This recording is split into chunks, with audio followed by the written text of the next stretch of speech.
Welcome to the Dark Ozarks. We are discussing the connections between witchcraft and the Ozarks.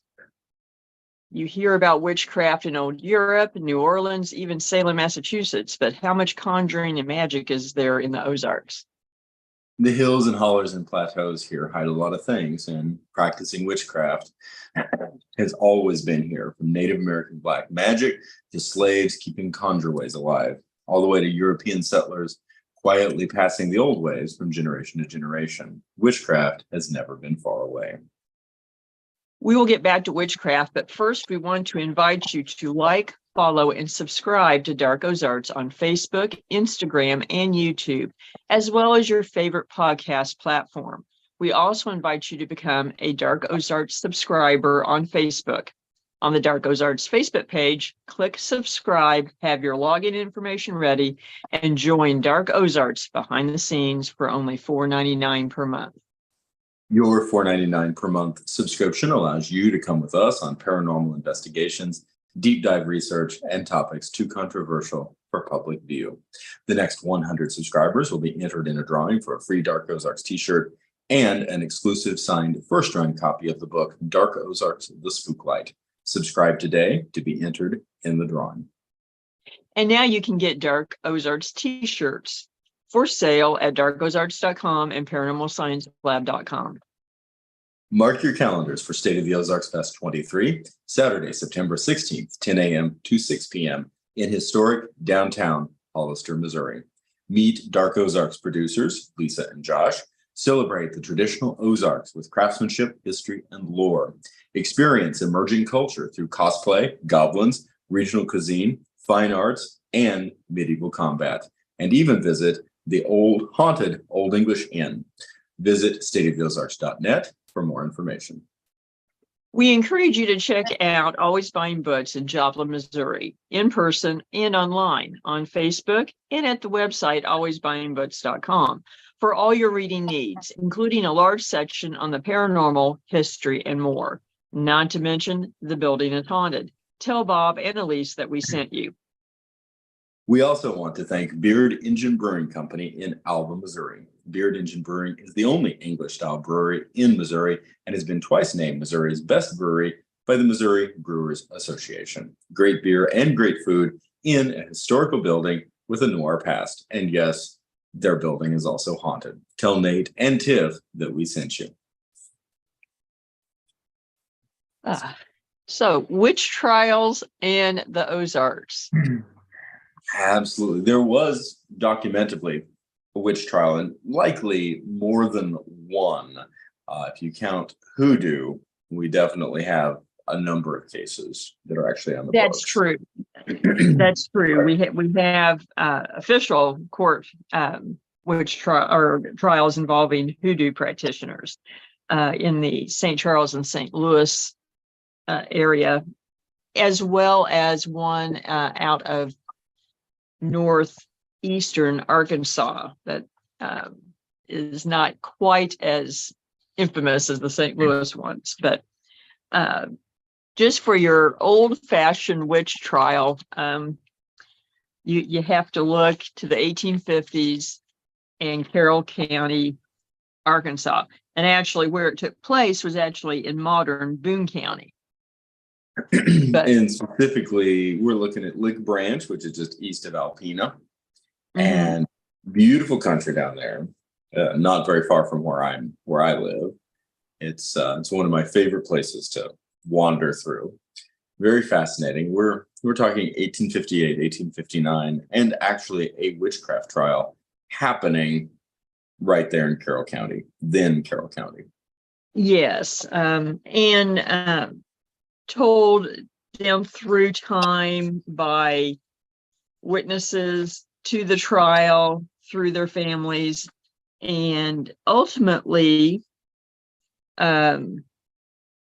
this was actually documented by Vance Randolph and published in the Arkansas Historical Quarterly in 1957. So and 99 years later. Yeah. So, and he was interviewing Ralph Ray, who was an attorney, a postmaster, and a historian, and had written books on the history of Boone County. And Mr. Ray's account, and actually he gives the account that he had been given through his family, as well as some variations on that account that other people had heard. And it's pretty startling. It's kind of hocus pocus almost. The film, that is. It's it is an interesting case. We'll say that much right off the bat, and also interesting. The essential result was quote unquote excommunication from the Primitive Baptist Church, which was Yes. The implication in that, or the inference in that, is that the church was a major part of the community, and so. Yes. And comparatively, that early in terms of settlement, I mean, it is pre-Civil War.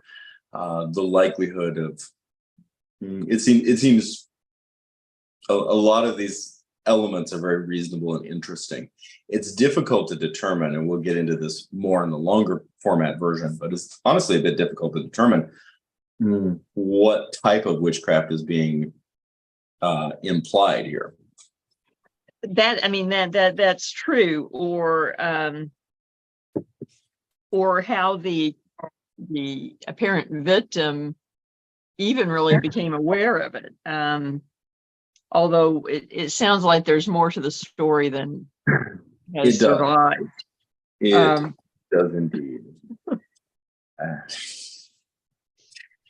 I do find an interesting aspect of this, though, is that the person being accused is, this is almost the very stereotypical situation of who ended up being accused of witchcraft during the late Middle Ages in Europe, as well as Salem, the North American example, because you had an elderly woman who, Mrs. Inman, and then she was known as Grandma Inman, and she was blind in one eye, and ended up being accused by a woman of the Gaddy family of witchcraft.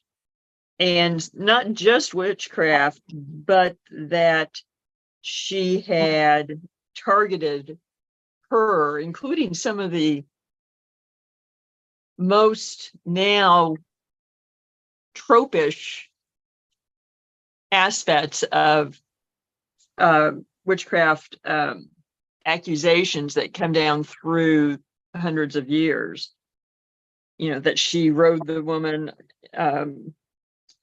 flew her around to the barn, and bred her to a Spanish Jack, in fact. That line does jump out at one when one reads it. It really does, and I'm sure that the church jury in 1858 or 59 was quite scandalized by the testimony. I'm just wondering if the donkey in question was included, if his testimony was included. Well, he would be a material witness.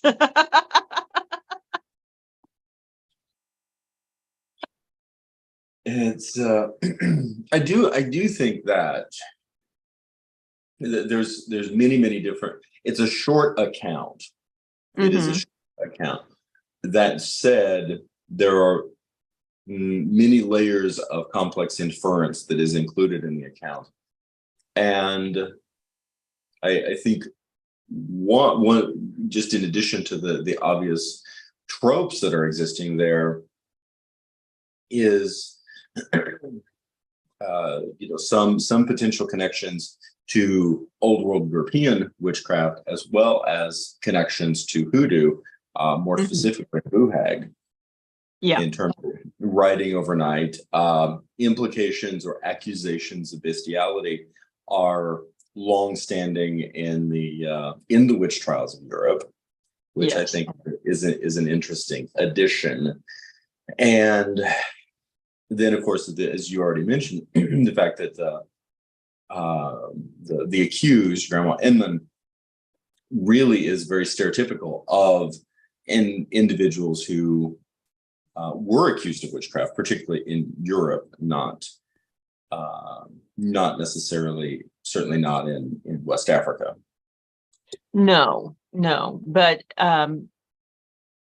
also fair, a good representation of some of the things that were accused in the Salem witch trials, which of course, has a direct line from the European witch trial tradition. And then you wonder how much it informed this as well, about 170 years later. And it does bring up some important questions. We're very familiar with Salem today, but we're admittedly, as in terms of integration into popular consciousness, we are to a large degree familiar with Salem because in the 1950s, 1960s, the story was revisited as analogies in relationship to the socio-political response of fear about communism. Yes. And so it would be very, very interesting, and I don't know the answer to this, but how much was the Salem witch trials part of public consciousness in the 1850s? And it may have been much less than it is today. And that's something we really need to take into consideration. Well, and I think that it, for those that were fairly well read, they would be familiar with it from the Scarlet Letter. Yes. Which wasn't that old of a book at that time. No. And it is often a mistake to assume that our Missouri and Arkansas forebears in the hills were somehow illiterate or poorly read. In many cases, they were extremely well read. That's true. Also an irony that with Salem, it really did start with hoodoo. Yes, it did, which is an interesting cross-pollination, something you wouldn't necessarily anticipate. Actually reminds me of a fiction piece that I grew up reading called The Witch of Blackbird Pond. Well, one of my favorite childhood books. It was a young adult or juvenile fiction book, I think from the 60s or 70s, but it has a happier ending than Salem. But the essence is that a aristocratic young woman, white European woman, originally from Barbados, is orphaned and goes to her only remaining family, which, much to her chagrin, turns out to be in Massachusetts in the about the same time. And so one of the striking initial occurrences that happens is that the ship is sailing into harbor in Massachusetts, and she's already been cautioned about the stern ways of the residents, and then I think they're on a small craft transporting them over to shore, and one of the little girls that's in the boat accidentally drops her doll into the water, and she's crying because the doll's floating away and beginning to sink. So our protagonist, who grew up in Barbados swimming, jumps in and swims over and gets the doll, and then comes back to the boat, and everyone is instantly horrified. This is her introduction to the Massachusetts village. Oops. Social faux pas. But you were supposed to drown if you weren't of the devil. Yes. So it's an excellent book. It's fiction, but it's quite memorable. It's stuck with me all these years. I just realized you need to get that added to the library. It wasn't my book. Well, I think that might be a good place for us to transition here. We're going to be talking about this and other witchy ways in the Ozarks in a lot more detail in the longer video that's going to be up later this week. And in between, don't forget to check out upcoming events and merchandise at darkozarks.com and paranormalsciencelab.com. Thank you again to Always Buying Books and Beard Engine Brewing Company for helping to bring the Dark Ozarks to everyone.